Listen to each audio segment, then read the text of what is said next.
Now we will discuss irreversible reactions of nth order. This is the general equation of these types of reactions, and we will observe them in one special case, when the initial concentrations of the reactants are equal. The differential equation that describes these types of reactions is as follows. We can now separate the variables and integrate both sides of the equation.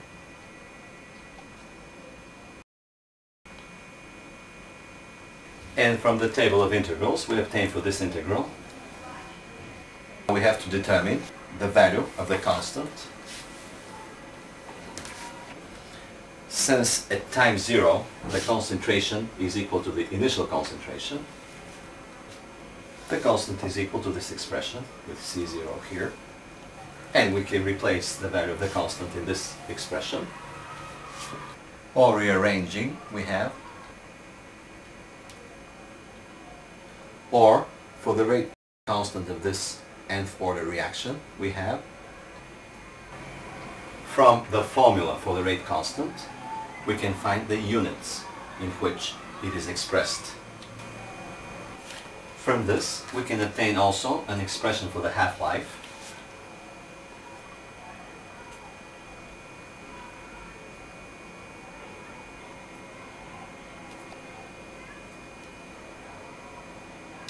And finally, it is seen that for reactions of higher order than 2, the half-life also depends on the initial concentration.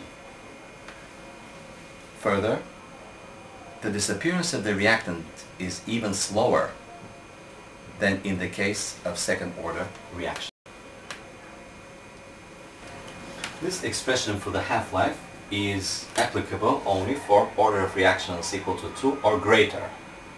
Of course, for instance, it is not applicable for order n equal to 1. We already derived an expression for this type of reactions. The fact that half-life is inversely proportional to the initial concentration raised to power n minus 1 can be used for experimental determination of the order of reaction. Indeed, if we take the logarithm of both sides of this equation and then write it in the following way, or indeed, if we determine the values of half-life at several different initial concentrations C0, we may plot the logarithm of these half-lives as a function of logarithm of C0, and a line will be obtained with an intercept equal to this term, while the slope of this line will be equal to minus n minus 1. Tangent phi will be equal to minus n minus 1, from where the order of the reaction will be equal to minus tangent phi plus 1. As already mentioned, when analyzing the kinetics of some reactions, the rate of the reverse reaction cannot be ignored. Thus, we have reversible reactions, and as an example, we will observe a reversible reaction in which both the forward and the reverse reaction are first order. As usual, to simplify writing, we denote by small letters C and X the molarities of the reactant and the product. As we can see, the expression for the rate of this reversible reaction is similar to the expression of first order reactions that we already know. However, we see an additional term that has appeared here, which accounts for the non-negligible participation of the reverse reaction. We can express the condition of equilibrium for this reaction. Equilibrium will be attained when the rate of the forward reaction will become equal to the rate of the reverse reaction. We can express these rates by their kinetic equations, where Kf and Kr are the rate constants, respectively, of the forward and the reverse reaction. And also, these concentrations, these molarities here, are the equilibrium molarities. We can rearrange this equality. As we know, this quotient is called equilibrium constant. Also notice that the equilibrium constant is equal to the ratio between the equilibrium concentration of the product over the equilibrium concentration of the reactant. How is this the equilibrium concentration of the product? Well, we see that here the concentration of the reactant decreases from initial concentration C0 at time 0 to a certain equilibrium concentration. During the decrease of the concentration of the reactant, something is produced. What else can be produced but the product? So the decrease of the concentration of the reactant corresponds to an increase of the concentration of the product. From this equality, we'll express the rate constant of the reverse reaction, and we'll substitute it in the expression for the rate of the reversible reaction. After this substitution, we see that at the beginning, when the concentration of the product is 0, the rate of the reaction is KFC. However, as the reaction progresses and the concentration of the product grows, the overall rate of the reaction decreases by this term.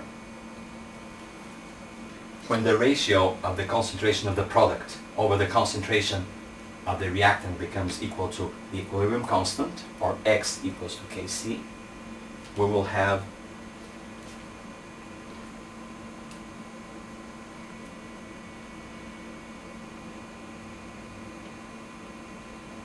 the rate of the reaction, the overall rate of the reaction becomes 0, and the reaction reaches equilibrium. Let's go back to the expression of the overall rate of this equilibrium reaction.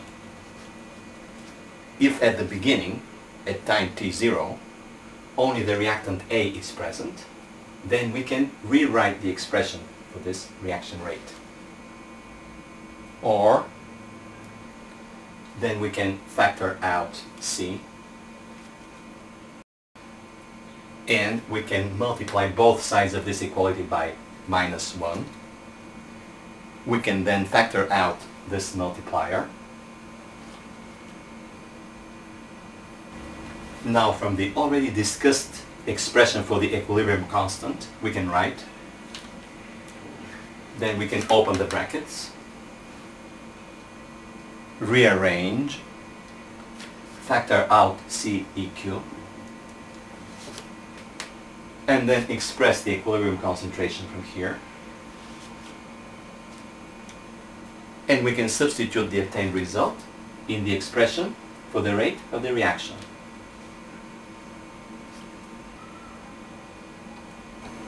Now we are ready to integrate this differential equation, which describes how the rate of change of the reactant concentration depends on the rate constants of the forward and the reverse reaction, as well as on the equilibrium concentration of the reactant. As a result of this integration, we will obtain an analytical expression for the dependence of the reactant concentration on time.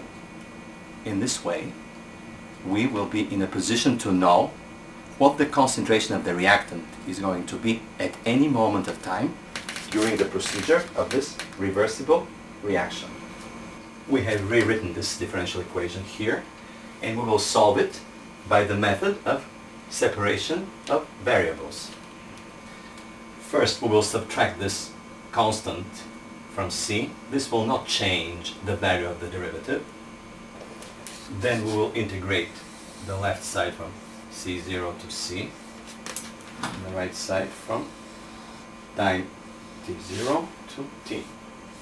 Of course, these are constant and can be taken out of the integral. Then from the rules of differentiation, we can represent the left integral in this form. Then we carry out the integration. The integration gives this expression, which of course can be simplified and rearranged, or if the quotient at the logarithm is inverted, the following expression is obtained, which of course may be both sides of which may be multiplied by -1. And at the end we can express the sum of the two rate constants to obtain the solution of the differential equation in a form which shows how the sum of the forward and the reverse rate constants depends on the concentration of the reactant and time and on the other parameters of the reaction. We may also rearrange this expression to show the concentration of the reactant as a function of time. We can take the anti-logarithm of both sides, and then we can again rearrange the expression. And because, as we already saw, the equilibrium concentration of the reactant is equal to this expression, we may substitute it in the equation and then express C. Of course, we can open the brackets. We can factor out the exponent. We can carry out the subtraction in the brackets. Then we can factor out 1 over kf plus kr. Also C0. And finally, we can divide both terms in the brackets by kr to obtain the solution of the differential equation in a form that shows how the concentration of the reactant depends on time. And because the concentration of the product is equal to the initial concentration of the reactant minus the concentration of the reactant, we may write x equals to C0 minus this expression. We can open the brackets. Then we can carry out the subtraction of these two terms.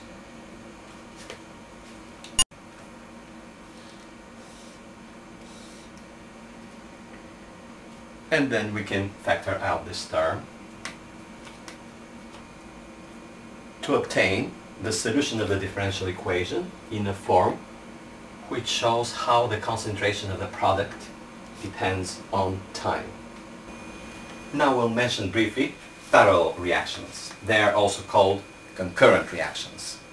As we already know, these reactions are presented in this way, where one reactant gives rise to two different products.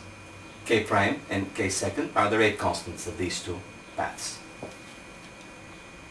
The differential equation which describes this type of reaction is the following one. Indeed, the overall rate of this reaction is equal to the sum of the rates along the two parallel paths.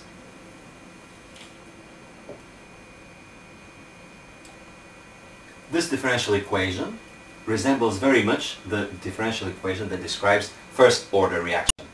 The only difference being that here we have the sum of two rate constants instead of one rate constant.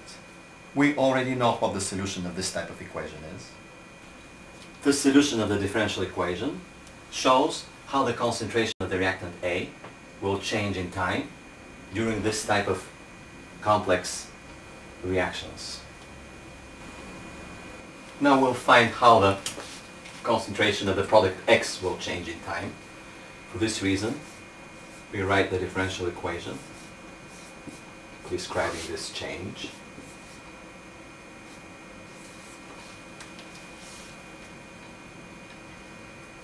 We may now substitute this solution, and we can separate the variables. And now, as usual, we integrate both sides of the equality.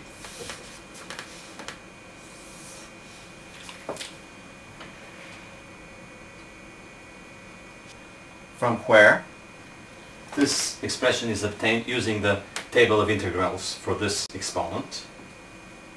And as we see, a constant is also generated here, whose value is to be determined. The value of this constant is determined by observing that at time t equal to 0, this equality turns into the following equality, from where, and we can substitute it in the solution of the differential equation, or this expression gives the concentration of the product X produced during this parallel reaction as a function of time. We may write it also in this way, and as we already know, this term is equal to C. Therefore, the change of the product of the concentration of the product X as a function of time is this fraction of the change of the concentration of the reactant A. Therefore, the change of the concentration of the product Y in time is this fraction from the change of the concentration of the reactant A. Or,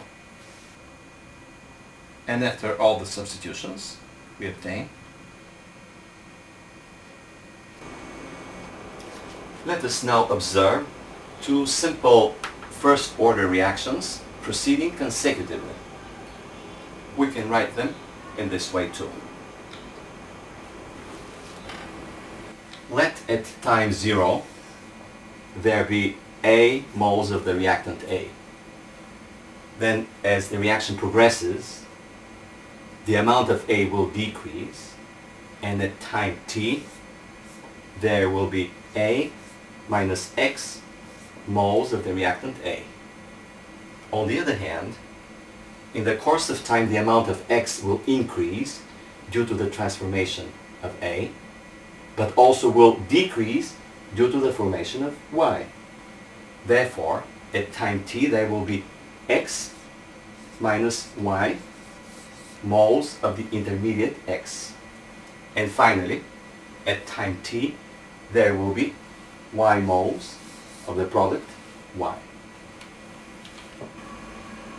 The rate of transformation of the reactant A into X is given by a first-order rate law, which in this case is K prime times A minus X, where K prime is the rate constant.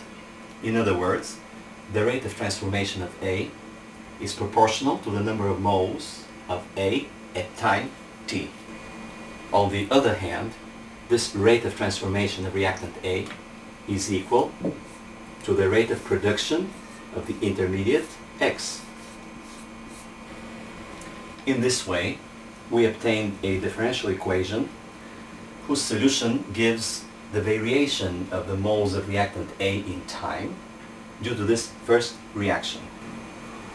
We already know what the solution of this differential equation is, since this is a differential equation of first-order reaction.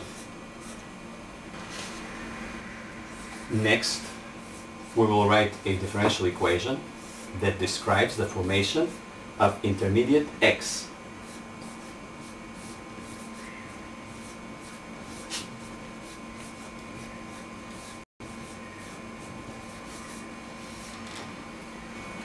As mentioned before, the rate of formation of intermediate X is equal to the rate of its appearance due to the transformation of reactant A minus the rate of its disappearance due to its turning into product Y. Here K second is the rate constant of the second reaction. We just saw what A minus X is equal to, so we may substitute it here. We may rearrange this equation. To solve this equation, we will temporarily substitute X minus Y by Z, and the equation obtains the following form. This is a first-order linear differential equation of the type dz dt plus T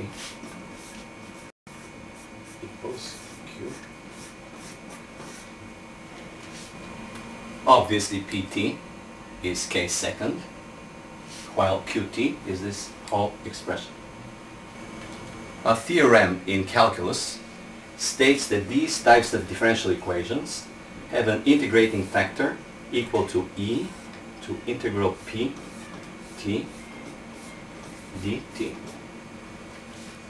Obviously, the integrating factor in this case is equal to this expression, and because k second is a constant, it can also be written in this way, which of course is equal to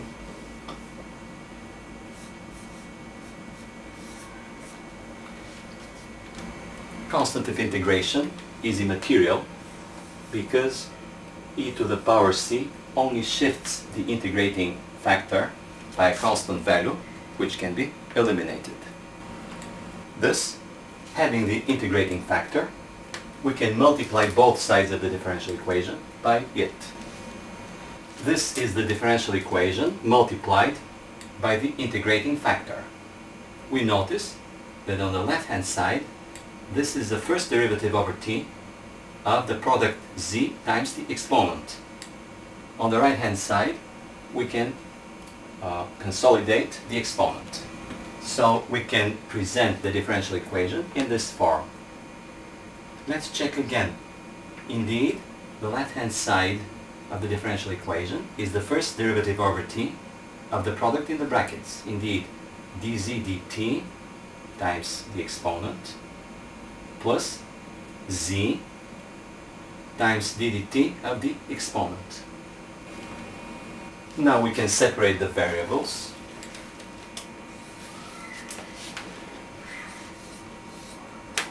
And then we can integrate.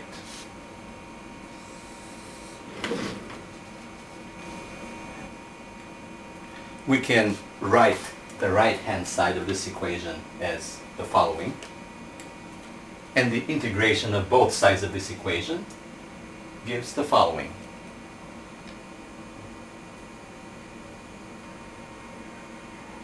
Now we can multiply both sides of this equation by e to the minus k second t.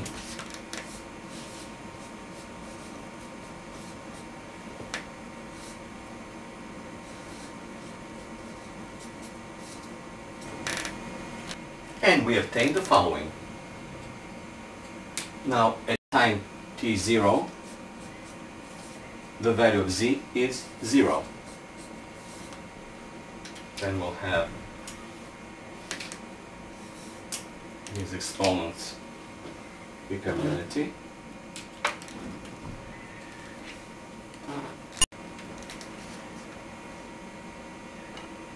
And for the constant c, we obtain the following expression.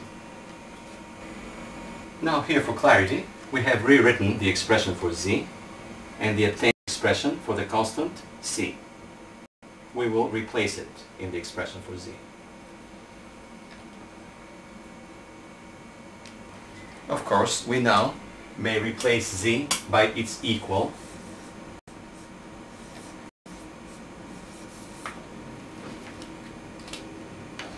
And also we can factor out this quotient. And finally, we obtain the following. This is the solution of the already observed differential equation that describes the behavior of the intermediate in this consecutive reaction. From this solution, we can determine the amount, the moles of the intermediate x at any moment t during the procedure of the reaction. If we now substitute the value of x from the already obtained solution,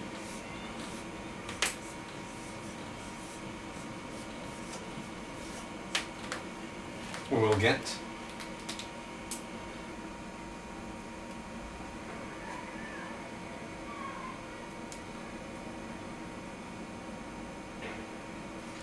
we can rearrange this equation. Then we can open the brackets.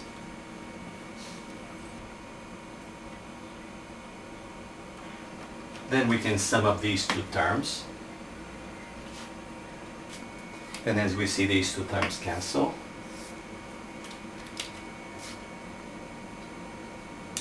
And finally, we have this is a function that describes how the concentration of the product y depends on time. Now it's interesting to see what the graphs of the solutions we obtained so far look like.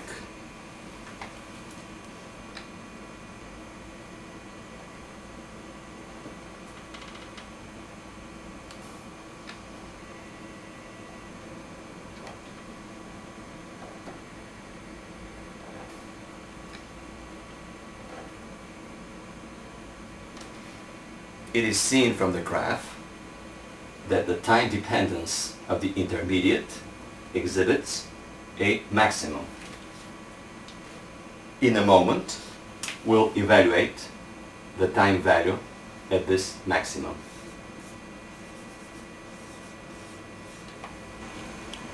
It can be shown that the curve of the product y has a point of inflection. It can also be shown that this point of inflection coincides with the maximum in the curve of the intermediate. The existence of an inflection point in the curve of the product y indicates that at the beginning the formation of product y occurs with acceleration. Now we'll try to reach some more analytical conclusions concerning these solutions. As it was mentioned, there is a maximum in the curve of the intermediate, and now we're going to evaluate at what time t this maximum appears. For this reason, we're going to take the first derivative of this function over time and then make it equal to 0.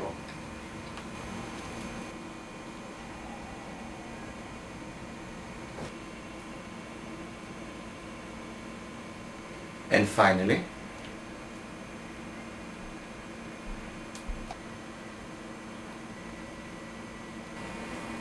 and because this multiplier is not equal to 0, the only way for this expression to be 0 is the other multiplier to be equal to 0. Now this time t corresponds to the time at the maximum of the curve. Therefore we have or, and finally, for the value of t maximum, we obtain the following, which can also be presented as,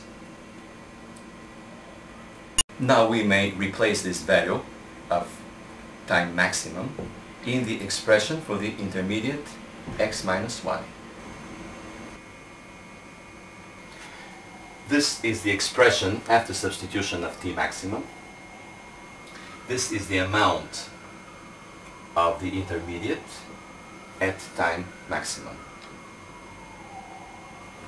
It is seen that the value of this amount depends on the ratio of k second over k prime, and not on the values, individual values of these rate constants.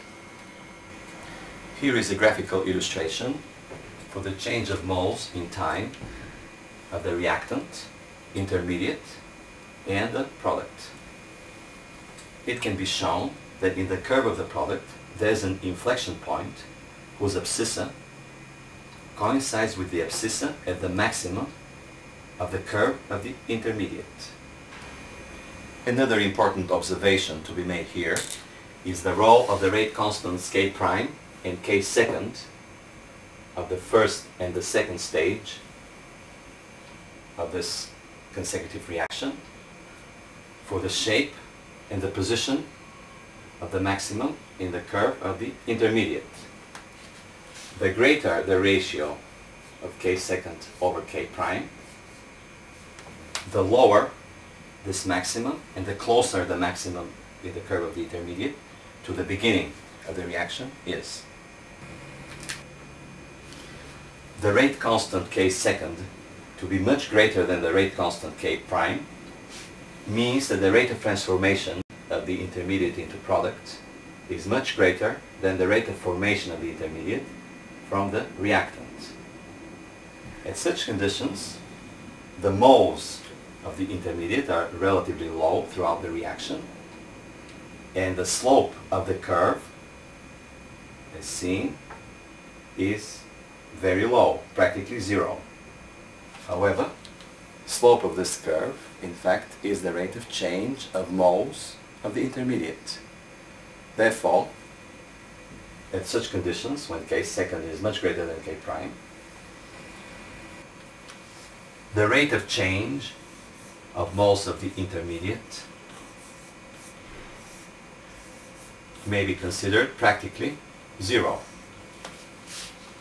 This is the basis of the so-called steady state approximation, which we will use later. Thus, the greater the value of the rate constant K second is compared to the value of the rate constant K prime, the more the steady state approximation is justified. The ratio of K second over K prime has also significance in connection with the curve of the product Y. As mentioned, this curve has an inflection point which indicates that at the beginning, in the time period before the inflection point, the production of Y takes place with an acceleration. At low values of this ratio, the amount of the product in this initial period before the inflection point may be below detection limits. So we call this period induction period. Going back to the expression for the amount of intermediate as a function of time, we can see that at K second greater than K prime, the first exponent is much greater than the second exponent, and therefore the second exponent can be discarded. We already know that A times this exponent is equal to A minus X, and we can substitute it here.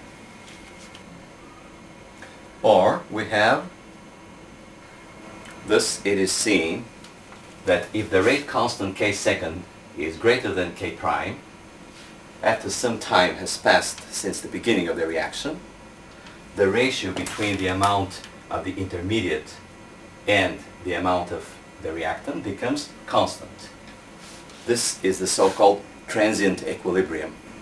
During the time period where transient equilibrium is observed, the intermediate and the reactant decrease at the same rate. Further, if K prime is not only smaller, but much smaller than K second, then it can be neglected in this expression, and we obtain K prime over K second equals T second 1/2 over T prime 1/2. These are the half-lives of the intermediate and the reactant. We write this equality due to the fact that for a first-order reaction, the half-life is equal to the reciprocal value of the rate constant.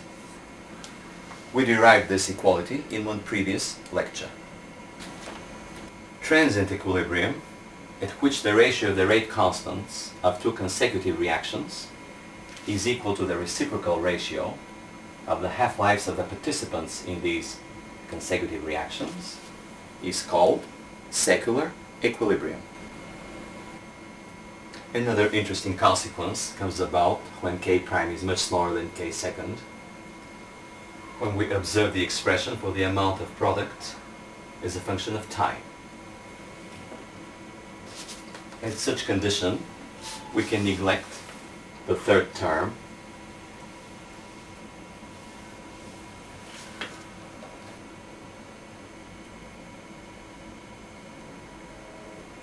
we can neglect K prime here.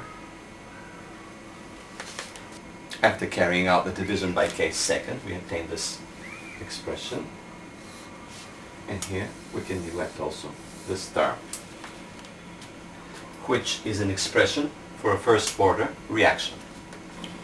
The conclusion is that the attainment of the product Y in this type of consecutive reactions, where k prime is much smaller than k second, does not obey first order kinetics only at the first moments of procedure of the reaction.